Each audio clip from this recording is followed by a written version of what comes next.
நம்ம இதுவரையும் உற்பத்தி பண்ண தானியங்கள் எல்லா கோடவுன்லையும் இருக்கு, ஸ்டாக் வச்சிருக்காங்க. எல்லா வளர்ச்சி திட்டங்களையும் நிறுத்திடணும். நடக்கிறது ஒரே ஒரு வேளை மட்டுமே நடக்கணும். விதைகளை சேகரிக்கிறது, குழி தோன்றது, எரு தயாரிக்கிறது, உள்ள கொட்டுறது, மரக்கண்ணை நடுறது, இது மட்டுமே நாடு முழுவதும் நட்டுக்கிட்டு போயிட்டே இருக்கணும். அப்படி செஞ்சோம்னா இன்னும் ஒரு 10 வருஷத்துல பழைய தமிழ்நாட்டை மறுபடியும் நம்ம கொண்டு வருவோம்.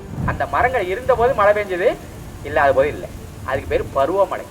அந்த பருவமழைங்கிறது என்ன பண்ணும்னா ஆடி மாசத்துல வரும், ஆணி மாசத்துல வரும். நம்ம விதைக்கிற நேரத்துல மழை வரும், சரிதானா? ஆனா இப்ப வர்றது அது வர்றது இல்ல, புயல் மழை வருது. புயல் மழை விதைக்கிற நேரத்துல வராது, அறுக்க போற நேரத்துல வரும், சரிதானா? நாம நினைக்கிற நேரத்துக்கு வராது, நமக்கு வேணுங்கிற நேரத்துல வராது. அது கூட இந்த பகுதிக்கு வர்றதுக்கு வாய்ப்பு கிடையாது, கடலோரத்துல தான் வரும், சரிதானா? இப்ப கடலோரத்துல வந்து ஆந்திராவில் அடிச்சது 33 பேர் செத்து போனாங்க. நிறைய மரங்கள் வேறு பேர்த்துக்கு விழுந்துச்சு, மிருகங்கள்லாம் போச்சுருக்காங்க. சென்னையில் இருக்கவன் வருத்தப்பட்டுருக்காங்க அங்கே போகும்போது, அந்த புயல் இந்த பக்கம் வராமல் போயிடுச்சேன். ஏன்னா புயல் வந்தால் தான் உங்களுக்கு குடிக்க தண்ணியே கிடைக்கும். அந்த கடத்தில் இருக்குது, நாடு முழுவதும் அந்த கடத்தில் இருக்குது. அப்போ சென்னை வந்து கடலுக்கு பக்கத்தில் இருக்கு, அங்கே பெய்யுது. காஞ்சிபுரம் மாவட்டத்தில் பெய்யுது, நாகப்பட்டினம் மாவட்டத்தில் பெய்யுது, அங்கே புதுக்கோட்டை மாவட்டத்தில் கூட பெய்ஞ்சிருக்கு. இவ்வளவெல்லாம் மேட்டுக்கு வந்து அந்த புயல் மழை வரதுக்குரிய வாய்ப்புகள் நமக்கு ரொம்ப கம்மி. அதனால் பருவமழை நமக்கு ஒன்று தான் வேணும். அதனால் நாடு முழுதும் மரம் நட வேலை செய்யணும்.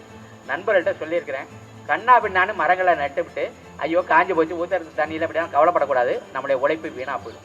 மழை இருக்கிற நேரத்தில், ஈரம் இருக்கிற நேரத்தில் எங்கெல்லாம் முடியுமோ அங்கெல்லாம் குடி தோன்ற வேலையை செஞ்சிடணும். அதில் நிறைய இலதலைகளை போட்டு, செடி சேத்தையை போட்டு, சாணி தெளிக்கிற வேலையை மட்டும் செய்யணும். எப்படி நம்ம குப்பை குழி தயார் பண்ணுறோமோ அதே மாதிரி. இன்னொரு இடத்துல எங்கே தண்ணி வசதி இருக்கோ அங்கே சாக்கில் அந்த மரக்கண்ணுகளை வச்சு அதை வளர்த்துக்கிட்டே இருக்கணும். நம்ம பஞ்சகவியம் தெளித்து, இந்த அமிர்த கரைச்சல் தெளித்து, மூலிகை பூச்சி வண்டியை வச்சு வளர்த்துக்கிட்டே இருக்கணும். அடுத்த மழை காலம் தொடங்குது பாருங்க, பருவகாலம். அப்போ இதை கொண்டு போய் அந்த ஊறி கிடக்கிற அந்த குழியில் நடணும். அப்படி நட்டினா வளர்ந்த கண்ணு உரம் அந்த குழி மழை காலம் அடுத்த கோடை வரதுக்குள்ளே அது ஆளாகி நிற்கும். இதெல்லாம் நம்ம கற்றுக்கிட்ட வித்தைகள். போராட்டங்கள்லாம் இதே வேலை தான் செஞ்சுருக்கோம். அப்போ நம்மளோட இணைஞ்சிட்டேன் அப்படி சொன்னால் உங்களுடைய உழைப்பு துளி கூட வீணாக போகாமல் அத்தனையும் பலனாக மாறணும்னா நம்மளுக்குள்ள ஒரு பயிற்சியாளர், பயிற்றுனர் குழு ஒன்று தயாரிக்கணும். அந்த பயிற்றுனர் குழு தயார் பண்ணுற வேலையை பொறுப்பாக நான் எடுத்துக்குவேன். எங்கெங்கெல்லாம் காடு இருக்கோ கூட்டிகிட்டு போவேன். எங்கெங்கெல்லாம் அங்கே மக்கள் இருக்காங்களோ அவங்க வந்து உங்களுக்கு கற்றுக் கொடுக்க சொல்லுவேன். நீங்கள் வந்து ஊர் ஊராக போய் இந்த வேலையை செய்ய வேண்டியிருக்கும். நம்ம வீடுகளில் சுற்றி மரம் நடணும், நம்முடைய தோட்டங்களில் மரம் நடணும், ஆஸ்பத்திரியை சுற்றி மரம் நடணும், பள்ளிக்கூடத்தை சுற்றி நடணும், ரோடு ஓரத்தில் மரம் நடணும், மேய்ச்சல் நேரத்தில் மரம் நடணும். அந்த ஒரு வேலை மட்டுமே செய்யணும். 10 வருஷத்துக்கு வேறு எந்த வேலையும் செய்ய வேண்டியது.